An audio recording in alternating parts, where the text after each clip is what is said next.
मंगलाचरण करेंगे। ओम नमः सिद्धेभ्य जय श्री ओम नमः सिद्धेभ्य जय श्री ओम नमः सिद्धेभ्य। मंगलम भगवान वीरो मंगलम गौतमो गणे मंगलम कुंद कुंदाद्यो जैन धर्मोस्तु मंगलम सर्वमंगल मांगल्यम सर्व कल्याण कारकम प्रधानम सर्वधर्माणां जैनम जयतु शासनम जैनम जयतु शासनम जैनम जयतु शासनम।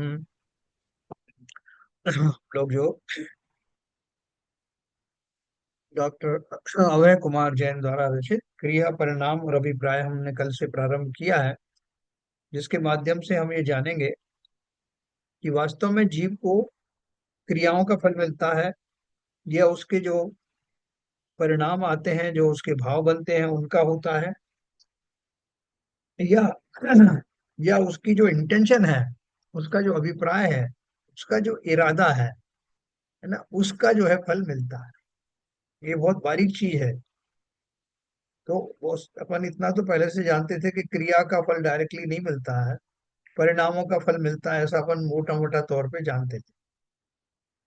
लेकिन ये बोलते हैं परिणामों का भी नहीं मिलता, क्योंकि परिणाम तो टेम्परेरी होते हैं कंपेरेटिवली। जो इरादा होता है, जो अभिप्राय होता है, हमारे मन में क्या बसा हुआ है, उस जिसके किसके लिए हम वो क्रियाएं और कर रहे हैं, किसकी वजह से हमारे परिणाम आ रहे हैं, वो अभिप्राय जो है वो विशेष मीनिंग रखता है।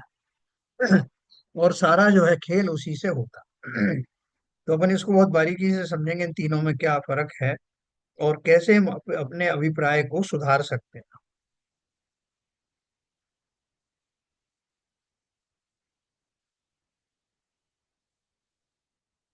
ये देखिए, ये तीन भेद बताऊंगा मैं आपको।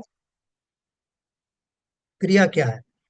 सैद्धांतिक दृष्टि से देखा जाए तो प्रत्येक द्रव्य में एक पर्याय का व्यय होकर दूसरी पर्याय उत्पन्न होना, अर्थात पर्यायों का बदलना क्रिया कहलाता है।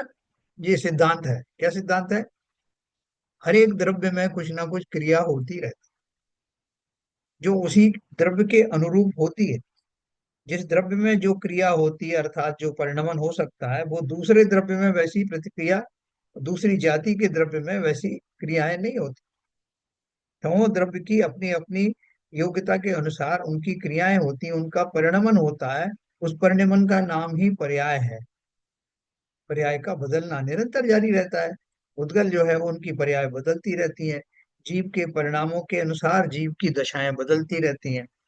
और बाकी के जो द्रव्य है, उन सबके अपने अपने जो परिणमन होते हैं, जो उनका बदलाव होता है, क्षण क्षण होने वाले जो बदलाव हैं, वो उनकी पर्यायें कहलाती हैं, और वो उन्हीं द्रव्यों में से होकर निकलती है ना। जैसे अपन मोटे तौर पे देखते हैं कि जो मोरनी का बच्चा होगा तो मोर जैसे ही होगा, हाथी का बच्चा होगा तो हाथी के सदृश ही होगा, मनुष्य का बच्चा होगा तो मनुष्य जैसा ही होगा, क्योंकि वो उसके अंदर में ही वो गुण है। ये तो मैंने आपको मोटे तौर पर स्थूल कथन कहा।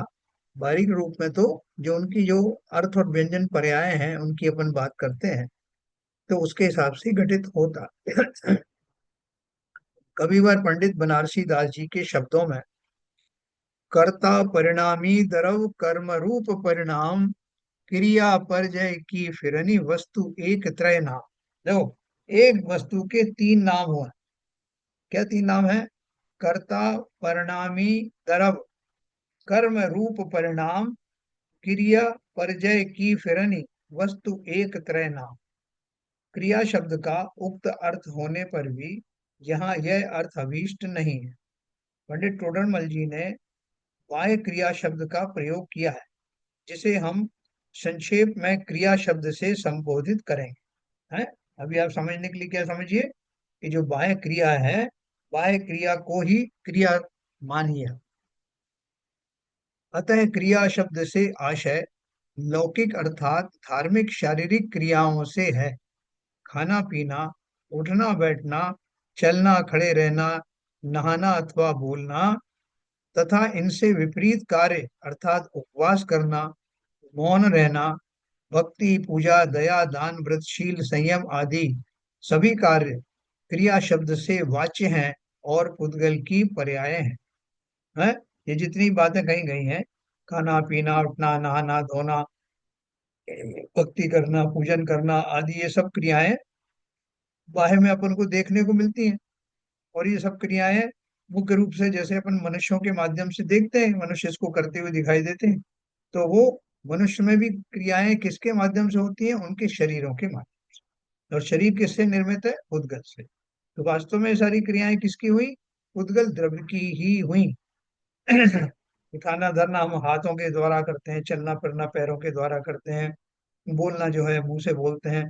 तो ये सारी चीजें जो है वो जो बाह्य क्रियाएं हैं, ये उद्गल की पर्याय है। अब परिणाम क्या है? यहाँ परिणाम शब्द का अर्थ आत्मा में उत्पन्न होने वाले राग द्वेष पुण्य पाप आदि चारित्र गुण के विकारी भावों अथवा निर्मल वीतरागी भावों से है ना। परिणाम कहाँ उत्पन्न होते हैं? परिणाम पुद्गल के की बात नहीं चल रही। पुद्गल के परिणाम उसके खाली जो है उनके जो पर्याय बदलेंगे उसके लिए उपयोग में लाया जाएगा। लेकिन यहाँ जो परिणाम शब्द आया है वो जीव के भावों का जिक्र करता है, उसी की बात करता है। यहाँ परिणाम शब्द का अर्थ आत्मा में उत्पन्न होने वाले राग द्वेष पुण्य पाप आदि चारित्र गुण के विकारी भावों अथवा निर्मल वीतरागी भावों से है। प्रायः ये परिणाम ही बाह्य क्रिया के निमित्त होते हैं। यद्यपि लोक में, देखो क्या लिखा है, प्रायः ये परिणाम ही बाह्य क्रिया के निमित्त होते हैं। जो ऊपर की हमने क्रियाएं पढ़ी ना, चलना फिरना उठना बैठना खाना पीना, तो वो उसके पीछे क्या है? कौन, कब हम ये सब क्रियाएं करते हैं? जब हमारे अंदर ऐसे भाव आते हैं, है ना। अर्थात हमारे ऐसे परिणाम होते हैं, खाने के परिणाम हुए, पीने के परिणाम हुए, नहाने के परिणाम हुए, तब हम वो बाह्य क्रियाओं से जुड़ जाते हैं। तो ये जो बाह्य क्रिया है वो इन परिणामों के कारण घटित होती हैं, ऐसा दिखाई पड़ता है। प्रायः ये परिणाम ही बाह्य क्रिया के निमित्त होते हैं। यद्यपि लोक में परिणाम शब्द फल अर्थात रिजल्ट के अर्थ में भी प्रयुक्त होता है। जैसा वो आ गया, परीक्षा परिणाम आ गया, तो वहाँ परीक्षा परिणाम का अर्थ क्या है? परीक्षा का रिजल्ट आ गया। तो यहाँ पर रिजल्ट डायरेक्टली नहीं कह सकते, उस शब्द का और भी व्यापक अर्थ है। क्या अर्थ है? यहाँ तो इस शब्द से जीव के भाव ही ग्राह्य हैं। शास्त्रों में षटलेशा के रूप में परिणामों का स्वरूप समझाया गया है। यहाँ क्या रिजल्ट की बात नहीं है। परिणाम का अर्थ क्या है? जीव के कौन सी लेश्याओं वाले भाव हो रहे हैं? उग्र भाव हो रहे हैं, मलिन भाव हो रहे हैं, कैसे आपके जो विकारी परिणाम हो रहे हैं, इन सब की बात हो रही है। जिन वाणी में भी परिणाम शब्द का प्रयोग बहुधा उक्त अर्थ में ही किया गया है। प्राचीन जैन कवियों द्वारा निम्न पंक्तियों में किए गए प्रयोगों से यह बात और अधिक स्पष्ट हो जाती। क्या है कि जीवन के परिणामन की अति विचित्रता देखो ज्ञानी, अथवा निज परिणानी की समाल में ताते गाफिल मत हो प्राणी। है तो यहाँ मतलब क्या हुआ? यहाँ परिणाम का अर्थ क्या हुआ? परिणाम शब्द का अर्थ आत्मा में उत्पन्न होने वाले राग द्वेष पुण्य पाप आदि चारित्र गुण के विकारी भाव अथवा निर्मल वीतरागी भाव से, दोनों तरह के भाव हो सकते हैं ना, जिनको परिणाम कहते हैं। अब यहाँ बोल रहे हैं कहीं कहीं परिणाम के लिए परिणति शब्द का प्रयोग भी मिलता है। जैसे परिणति सब जीवन की तीन भांति वर्णी: राग द्वेष, सुख दुख, पुण्य पाप, क्रोध मान माया लोभ, हास्य रति अरति, शोक भय जुगुप्सा, स्त्री वेद पुरुष वेद नपुंसक वेद आदि चारित्र गुण की पर्याय तो जीव के परिणाम है ही। अतीन्द्रिय ज्ञान, आनंद, वीतरागता आदि निर्मल पर्याय तथा ज्ञान का क्षयोक्षम भी परिणाम शब्द के वाच्य समझना चाहिए। क्या बोल रहे हैं कि परिणाम में दोनों तरह के परिणाम आएंगे ना, अच्छे और बुरे।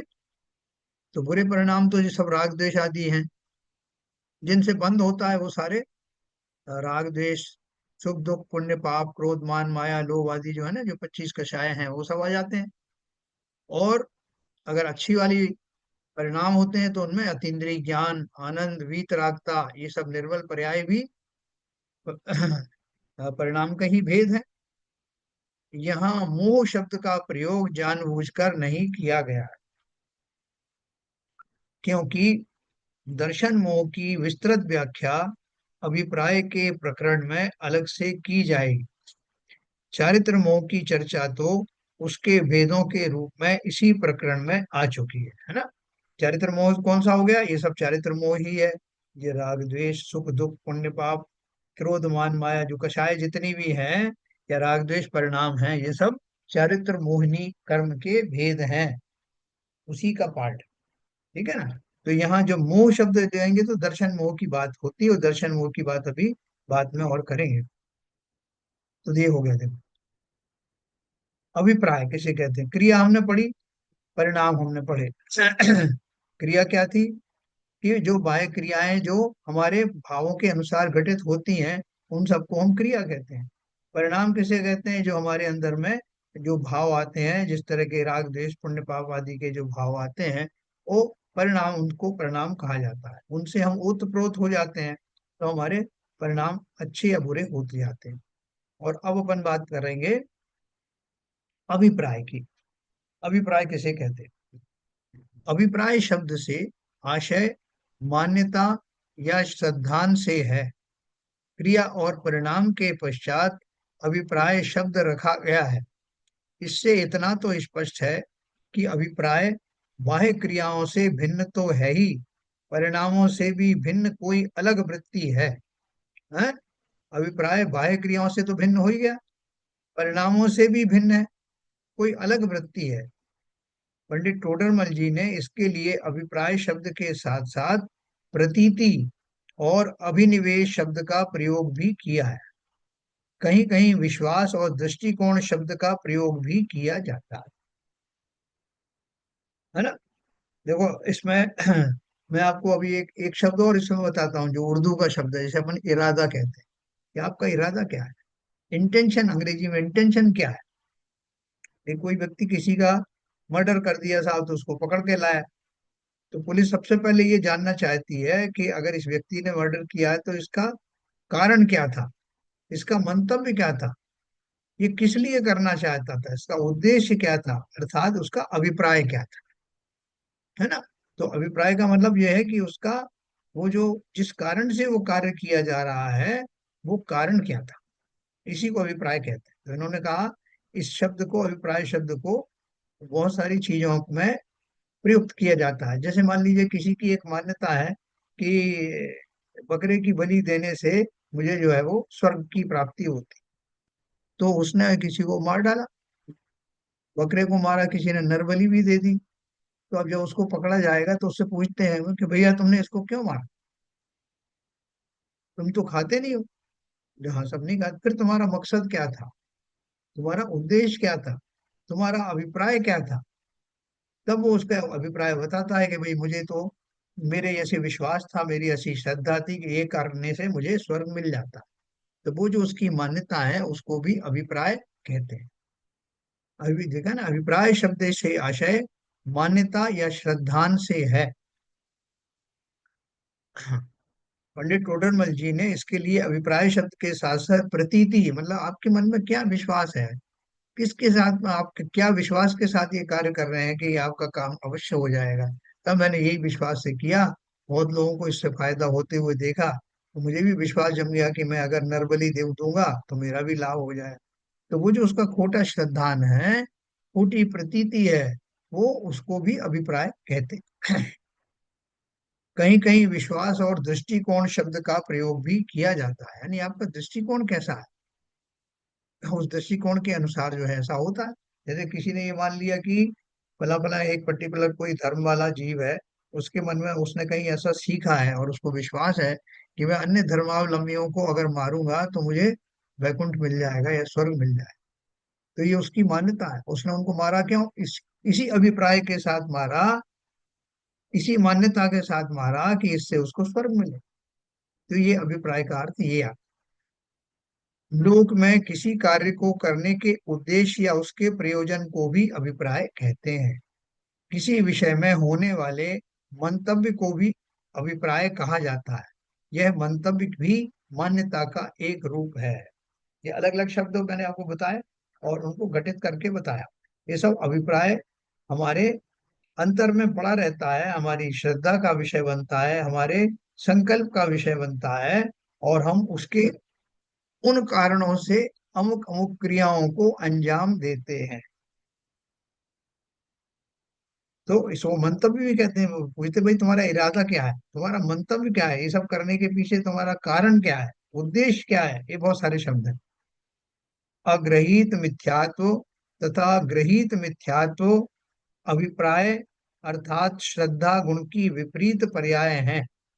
अग्रहीत मिथ्यात्व तथा ग्रहीत मिथ्यात्व अभिप्राय अर्थात श्रद्धा गुण की विपरीत पर्याय हैं। अग्रहित मिथ्यात्व क्या होता है और ग्रहित मिथ्यात्व क्या होता है? अग्रहित क्या है? अनादि काल से यह जीव इस मान्यता के साथ जन्म लेता रहता है कि जो शरीर उसको मिला है वही उसका स्वरूप है। उसको अपने जो शरीर प्राप्त होता है उसी में आत्मबुद्धि रहती है कि यही मैं हूँ। ऐसी उसकी मान्यता अनादिकाल से चली आ रही है। जब से जीव है तब से ही ये मान्यता चल रही है। इसलिए इसे किसी ने उसको ग्रहण नहीं कराया, स्वयं अपने आप ही है, इसलिए उसको अग्रहित मिथ्यात्व कहते हैं।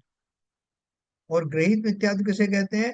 जो हम इस पर्याय में कुगुरुओं और कुशास्त्रों कुदेवों के माध्यम से जो ग्रहण करते हैं मिथ्यात्व, जो खोटी मान्यताएं दृढ़ कर लेते हैं, वो चूंकि हमने यहाँ ग्रहण किया है इसलिए उसको ग्रहित मिथ्यात्व कहते हैं। वो किसी पर्याय विशेष में हमने ग्रहण की, हो सकता है अगली पर्याय में वो निकल जाए, इसलिए ग्रहण किया हुआ है। तो वो और भी ज्यादा उसका जो अग्रहित मिथ्यात्व का और ज्यादा असर बढ़ जाता है।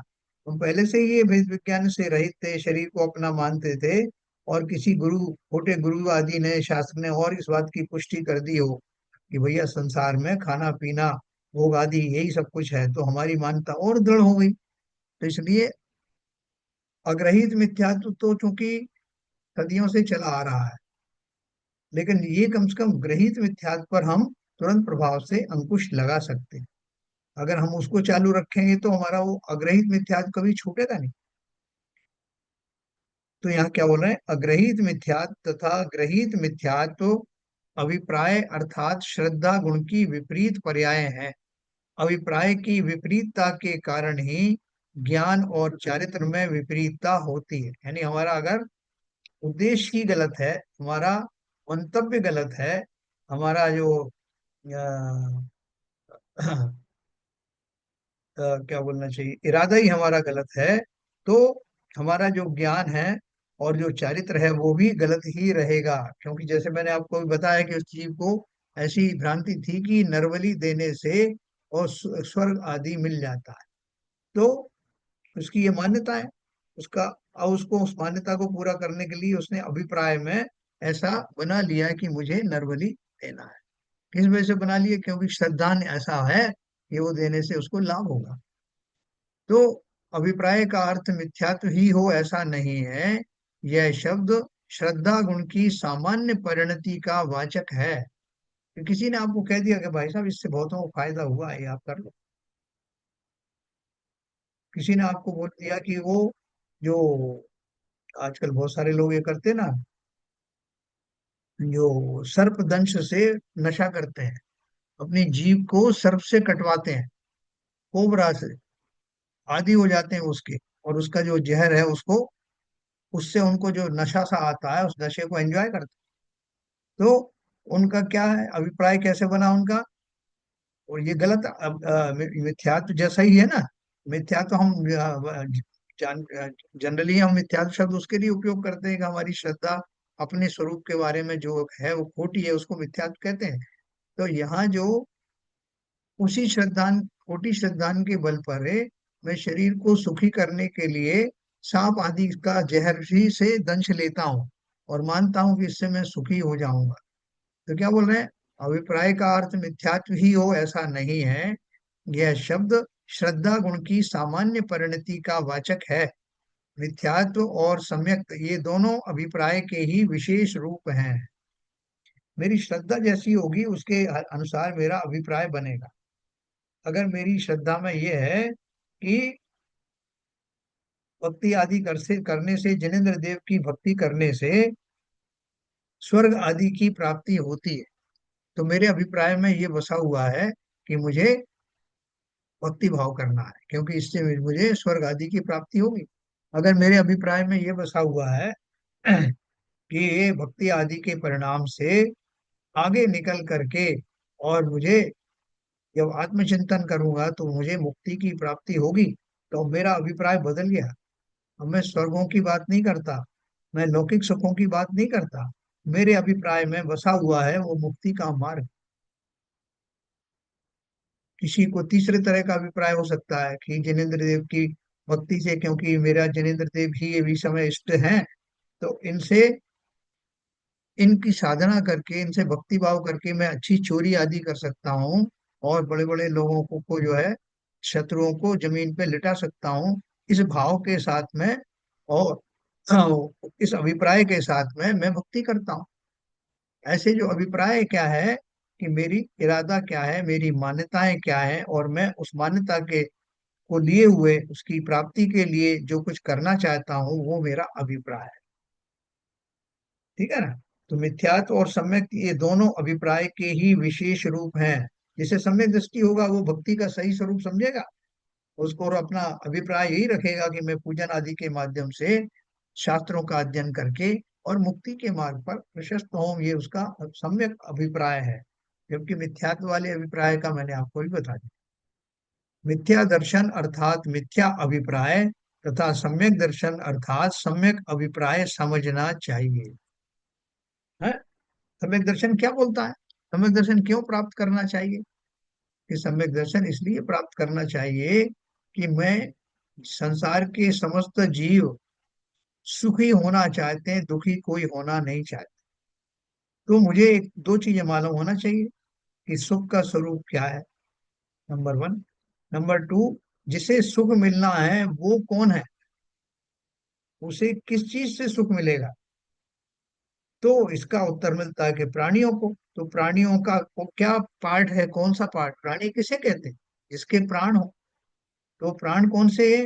ये वो 10 प्राण की बात नहीं है। वास्तव में तो जो आत्म द्रव्य है उसी को हम जीव कहते हैं, वही जीव है। मैं भी आत्म द्रव्य हूँ, इसलिए मैं जीव हूँ। और आत्मा को जिससे सुख की अनुभूति हो, सुख की प्राप्ति हो, वही वास्तव में सुख का कारण होगा। और उसी से मैं सुखी होऊंगा क्योंकि मैं आत्मद्रव्य हूँ। ऐसा श्रद्धान होना सम्यक की निशानी है।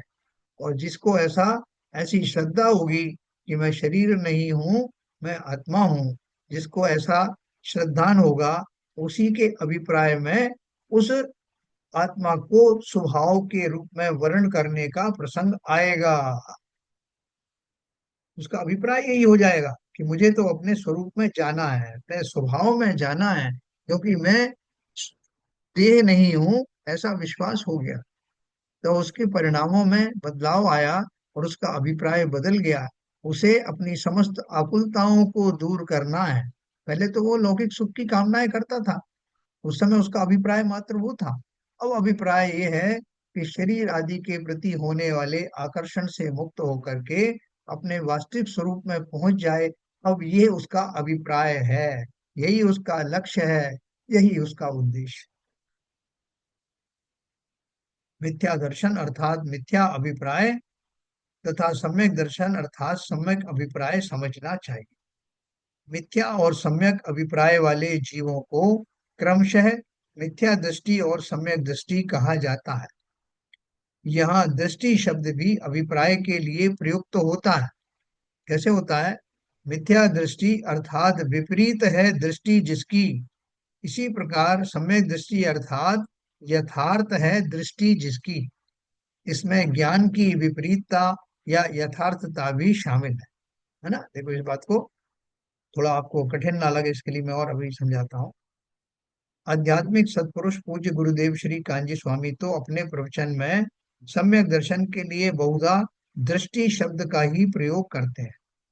उनका यह प्रयोग इतना अधिक प्रचलित हुआ कि मुमुक्षु समाज भी परस्पर चर्चा, प्रवचन, गोष्ठी आदि में सम्यक दर्शन के लिए दृष्टि शब्द का प्रयोग करने लगा। दृष्टि का विषय, यह प्रकरण आज मुमुक्षु समाज का सर्वाधिक चर्चित और प्रिय विषय है। डॉक्टर हुकुमचंद भारिल ने दृष्टि का विषय पुस्तक लिखकर सम्यक दर्शन का विषय ही स्पष्ट किया है। यह कथन दृष्टि प्रधान है तथा यह कथन ज्ञान प्रधान है, ऐसी चर्चा भी मुमुक्षुओं में बहुत चलती है। अपन एक और शब्द यूज करते हैं ना, इधर वो दृष्टि बदलते ही सृष्टि बदल जाती। तो वहां दृष्टि का अर्थ क्या है? वैसे तो बहुत व्यापक रूप से शब्द वो कहा गया है, लेकिन अगर उसको अपन और भी दूसरे संदर्भ में देखें तो दृष्टि का अर्थ है कि अगर मेरा अभिप्राय सम्यक हो गया तो मेरी सृष्टि बदल जाएगी, मेरा संसार चुल्लू भर रह जाएगा और मैं यहाँ से मुक्त हो जाऊंगा। दृष्टि के बदलते, दृष्टि के बदलते मतलब मिथ्या दृष्टि की बजाय सम्यक दृष्टि होते ही मेरा जो है चिंतन बदल जाएगा, मेरी दुनिया बदल जाएगी।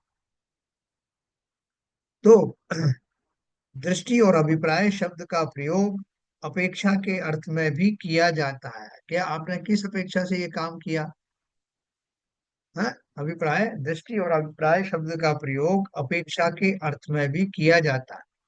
द्रव्य दृष्टि से वस्तु वस्तु नित्य है और पर्याय दृष्टि से वस्तु अनित्य है। अपेक्षा का अर्थ क्या है कि किस भाव के साथ में आप ये मान रहे हैं, है ना, इसी को अपेक्षा कहते हैं ना, किस अपेक्षा से, किस नय से। द्रव्य दृष्टि से वस्तु नित्य है और पर्याय दृष्टि से वस्तु अनित्य है। इस कथन में द्रव्य दृष्टि अर्थात द्रव्य की अपेक्षा तथा पर्याय दृष्टि अर्थात पर्याय की अपेक्षा समझना चाहिए, है ना। हम कौन है? पर्याय दृष्टि दृष्टि से हम कौन है और द्रव्य दृष्टि से हम कौन है? बताओ भाई, कौन बताएगा? हम दृष्टि द्रव्य दृष्टि से कौन है और पर्याय दृष्टि से कौन है? शरण जी बताओ।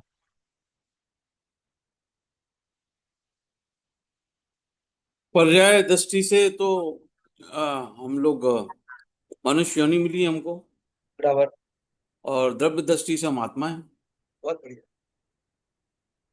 तो हम अगर जो पर्याय दृष्टि से मनुष्य हैं तो हम अनित्य कैसे हैं?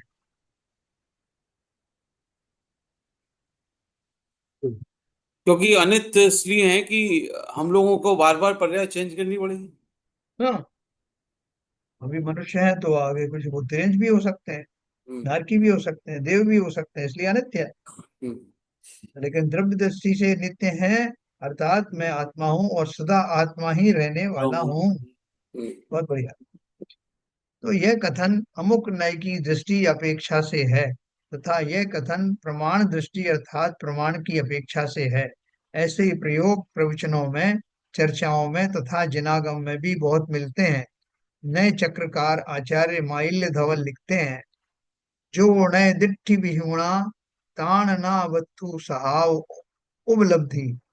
इस गाथा में नए अर्थात विवक्षा या अपेक्षा के लिए नए दृष्टि शब्द का प्रयोग किया गया है। इसी प्रकार प्रमेय कमल मार्तंड में नय की परिभाषा बताते हुए उसे ज्ञाता का अभिप्राय कहा गया है। उनका मूल कथन निम्न अनुसार है। देखो, ये अपन सब अभिप्राय की बात कर रहे हैं कि जीव का जो अभिप्राय होता है वो कितना सूक्ष्म होता है। इसकी इतनी व्यापक चर्चा इसलिए की जा रही है कि कई बार हमारा जो अभिप्राय इतना सूक्ष्म होता है कि हमारी बुद्धि में भी नहीं आता कि मैं वास्तव में चाहता क्या हूँ। संसार में कई बार हम खुद ही उलझ जाते हैं कि मेरे मन में क्या बस रहा है। मैं कभी किन्हीं जीवों को के प्रति बहुत द्वेष का परिणाम रखता हूँ, लेकिन जब वो उसको बहुत ज्यादा नुकसान होते देखता हूँ तो मैं द्रवित हो जाता हूँ। लोगों से तो मैंने पूरी कॉन्स्पिरेसी बना दी कि इसको मारना है, लेकिन जब वो मरने की निकट आता है तब मेरे अंदर कोई चीज है मुझे उसे रोक देती। तो मैं कुछ समझ ही नहीं पाता कि जब भी मेरे सामने आता है तो मेरे जब भाव कारुणिक क्यों हो जाते हैं, मैं इससे पिघल क्यों जाता हूँ, समझ में नहीं आता। इसके विपरीत भी होता है कि मैंने बहुत अपने करुणा के भाव किए। बहुत सारे जैसे वो मोरनी होती वो अपने अंडे खा जाती है, सर्पनी होती वो खा जाती है, तो उनको खुद समझ में नहीं आता कि ऐसा दोष क्यों है। जिन चीजों से मात्रत्व तो उमड़ना चाहिए, उन्हीं के प्रति क्रूरता और रूप परिणाम कैसे हो जाता। भूख लगती तो उन्हीं को खा जाती। तो ये जो जो रहस्य है, वो रहस्य जो है हमारे अभिप्राय में पड़ी हुई वासनाओं के कारण होता है। और वो बहुत गहरी होती हैं, जिनका हमें उस समय उत्तर नहीं मिलता कि ऐसा क्यों हो रहा है। कि साहब मैं जब उसे देखता हूँ तो मेरे परिणाम एकदम दूषित हो जाते। उसे देखता हूँ तो मुझे अच्छा लगता। तो ये जो मेरे जो परिणाम बनते हैं, उसके पीछे कुछ ना कुछ गहरा कारण है।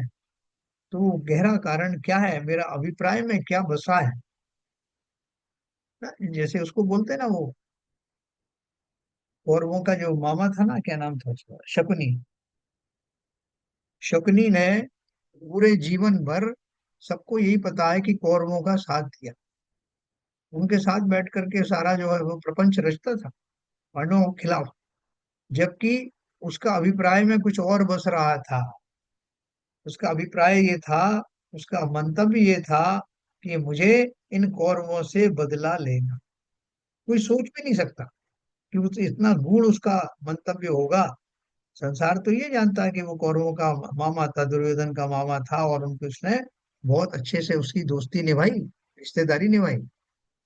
लेकिन बहुत कम लोगों को मालूम था कि वो, उसका अभिप्राय कौरव वंश को समाप्त कर देना था।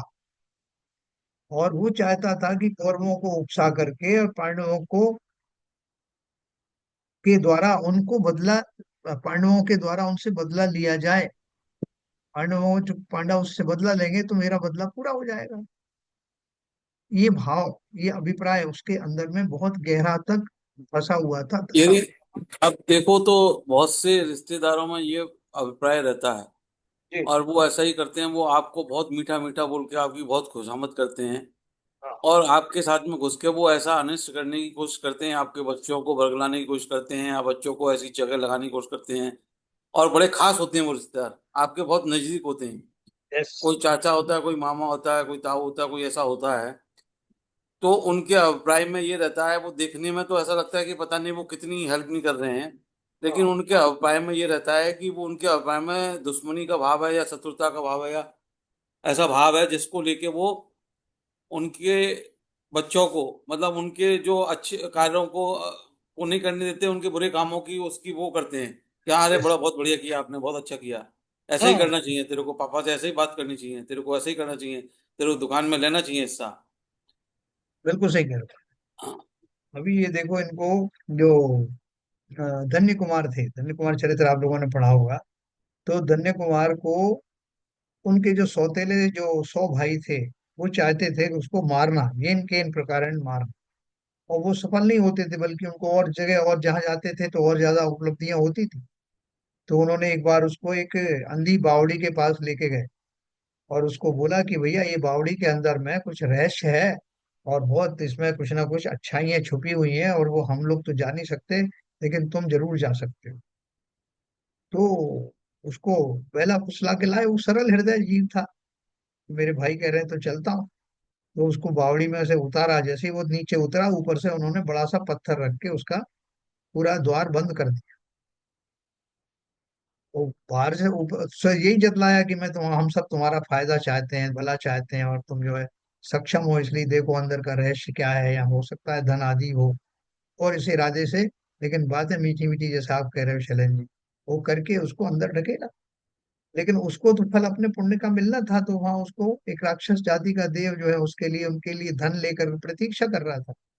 और उसने बहुत मान सम्मान के बाद में उनको वहां से भेजा, धनादि देकर। तो लेकिन उन भाइयों का परिणाम क्या थे, उनका उद्देश्य क्या था, उनका अभिप्राय क्या था। अभिप्राय था उसको मारना। तो ये अभिप्राय बहुत गहराई में छुपा रहता है, हम सबके अभिप्रायों में आगे आएगी बात। बहुत गहराई से सूक्ष्मता के साथ कुछ छुपा हुआ है। हमको कई बार समझ में नहीं आता कि हम ऐसे व्यवहार क्यों कर रहे हैं।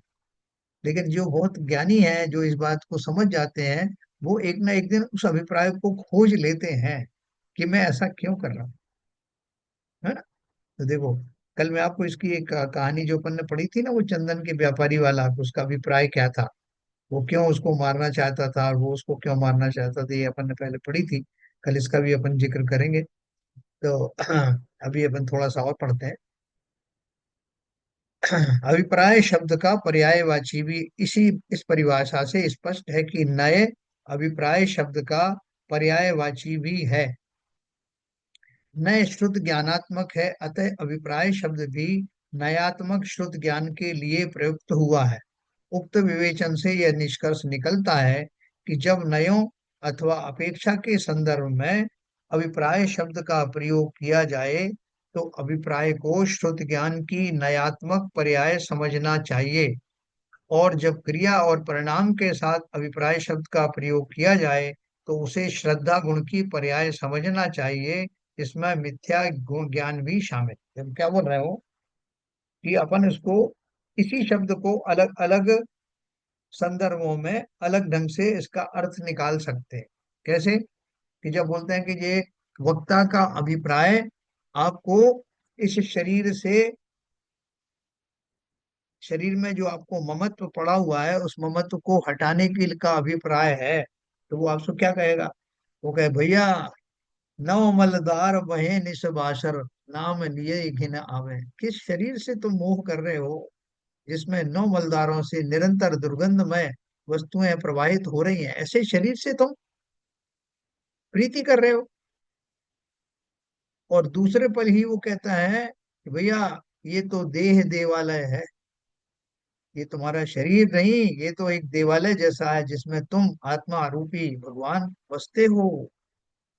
इसलिए इस शरीर को उसी उपयोग में लाओ, पूर्ण रूप से भक्ति आदि में। जैसे मंदिर के प्रति तुम्हारा श्रद्धा होती है, इसलिए होती है कि उसमें एक मूर्तिमान प्रतिमा या भगवान का निवास है, ठीक उसी प्रकार से शरीर को समस्त भोगों से रोक करके इसका सही सदुपयोग करना। तो ये दोनों बातें जो कही गई हैं, पहले मैंने व्यवहार नय से शरीर में द्वेष उत्पन्न करके मेरा उसके प्रति होने वाले राग को रोक दिया। तो वक्ता का मंतव्य क्या था? वो किसका भाषण दे रहा था? उस मंतव्य का नाम ही अभिप्राय है, कि आपको व्यवहार दृष्टि से समझा करके, जिस व्यवहार दृष्टि से शरीर से आप राग कर रहे हो, उसी व्यवहार नय से समझाकर उसके प्रति हमने द्वेष का भाव उत्पन्न करा दिया। फिर शरीर को सर्वथा आप त्याग त्याग और हे ना समझ लो, इसलिए आपको दूसरे अभिप्राय से ये बात कही कि भैया ये देह देवालय है। तब मेरा अभिप्राय क्या है? अभिप्राय ये है कि उस शरीर का सदुपयोग करना, भोग आदि में लगाने की बजाय उसको सही कार्यों के लिए प्रेरित करना। अब मेरा अभिप्राय ये हो गया। तो ये नए जो है ना, मैंने कौन से नए से आपसे बात कही, उस नए से भी वक्ता का अभिप्राय प्रकट होता है कि वो क्या कहना क्या चाहता है, क्या हासिल करना चाहता है। तो उन्होंने क्या बोला? जब नयों अथवा अपेक्षा के संदर्भ में अभिप्राय शब्द का प्रयोग किया जाए तो अभिप्राय को श्रुत ज्ञान की नयात्मक पर्याय समझना चाहिए, और जब क्रिया और परिणाम के साथ अभिप्राय शब्द का प्रयोग किया जाए तो उसे श्रद्धा गुण की पर्याय समझना चाहिए। इसमें मिथ्या ज्ञान भी शामिल है। क्योंकि अभी जब मैं क्रिया बोलता हूँ तो मेरी क्रिया क्या चल रही साहब? मैं खाना पीना कर रहा हूँ, ये मेरी क्रिया है। अभिप्राय क्या है? कि मुझे शरीर का संचालन करना है, शरीर को जीवंत रखना है, ये मेरा उसके परिणाम इसलिए आ रहे हैं कि मुझे भोजन आदि करने से शरीर स्वस्थ रहता है, ये मेरे परिणाम आ रहे हैं। और अभिप्राय क्या है? कि अभिप्राय ये है कि मैं इस पर्याय में सुखी रहूं, और यही पर्याय तो मैं हूं, ऐसा उसकी श्रद्धा है। शरीर को चलना फिरना आदि करना, ये सब क्रियाएं हैं। शरीर स्वस्थ रहे, ये मेरा परिणाम है, भाव है। और चूंकि शरीर में ही हूं, ऐसी श्रद्धा, यही उसका अभिप्राय है ना? इस तरह से इसको तीन भागों में अपन ने बांटा। तो इनका जो एक क्रम पड़ता है कि कौन सी चीज पहले होती, कौन सी बाद में होती है, ये अपन इसके बारे में कल पढ़ेंगे। क्रिया परिणाम और अभिप्राय का क्रम। आज लोग भी कम हैं, तो थोड़े से लोग बढ़ेंगे। क्रिया, परिणाम और अभिप्राय का क्रम मैं आपको कल बताऊंगा। और जो हमने आज पढ़ा है उसको थोड़ा संक्षेप में रिपीट भी करेंगे कल। कल तो 20 तारीख है ना। दिवाली कौन सी, 21 तारीख की है ना। तो 21 को अपन अवकाश रखें। ठीक है ना, आरपी जान साहब। कभी कभी आपका अभिप्राय सामने समझ में आ जाता है, हाँ सामने से वाले समझ जाते हैं आपका अभिप्राय क्या है, तो फिर आप उसको बात को बनाने के लिए बड़े बड़े मिथ्या बोलते हो। नहीं नहीं, हाँ मैं तो यूं बोल रहा था और मैं तो यूं कह रहा था, मेरा तो हाँ हाँ, मतलब ये था, मेरा मेरा कहने तो का मतलब ये मतलब था। कुछ और था। जबकि अभिप्राय समझ में आने से फिर आप बड़े लंबे लंबे उसके वो देते हो कि नहीं नहीं, मेरा अभिप्राय नहीं है, तो अभिप्राय सफाई। बड़े। हाँ। सही कह रहे हो आप। तो कल का देखो। आपका, हाँ, कल का छुट्टी। कल तो अपना दिवाली नहीं है ना, परसों है।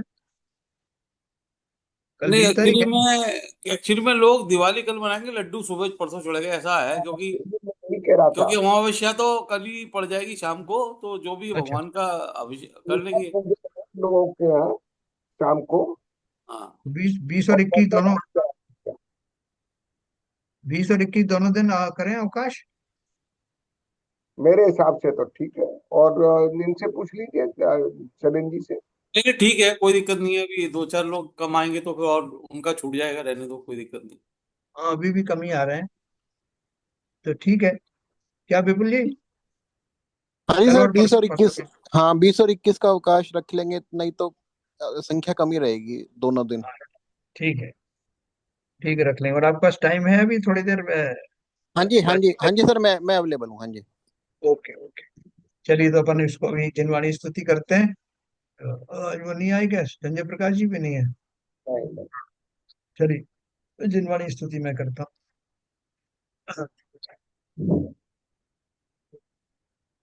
मिथ्यातम नाश वे को ज्ञान के प्रकाश वे को आपा परोभास वे को भानु सी बखानी है। छाहो द्रव्य जान वे को बंध विधि भान वे को स्वपरूप छान वे को परम प्रमानी है। अनुभव बताए वे को जीव के जताए वे को काहू ना सताए वे को भव्य और आनी है। जहाँ तहाँ तारवे को पार के उतारवे को सुख विस्तारवे को यही जिनवाणी है। हे जिनवाणी भारती तो ये जपू दिन रैन जो तेरी शरणा गहे सो पावे सुख चैन। जावाणी के ज्ञान ते सूझे लोकालो सो वाणी मस्तक धरूं सदा देत हूँ धो। जिनवाणी माता की जय।